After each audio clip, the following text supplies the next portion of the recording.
Opština Sveti Nikola je proglasena za najperspektivna opština za investicije во државата.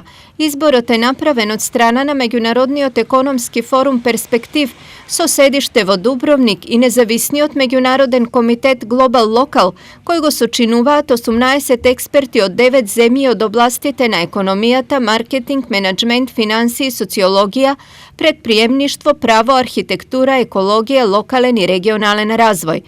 Според градоначалникот на Свети Николе, наградата е резултат на новиот автопат Миладиновци Свети Николе Штип.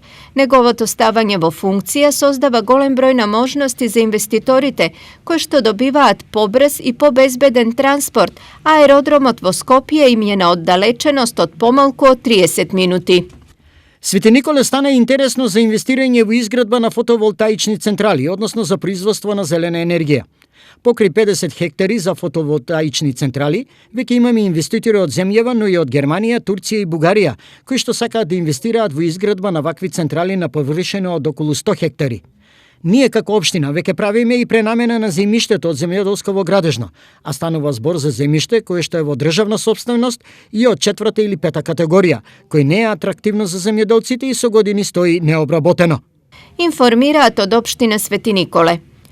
Градоначалникот на општина Свети Николе Велковски наградата за најперспективна општина за инвестиции ќе ја добие на свеченото доделување што ќе се одржи во рамките на Светскиот конгрес за предприемачи во Скопје на 17 и 18 октомври годинава.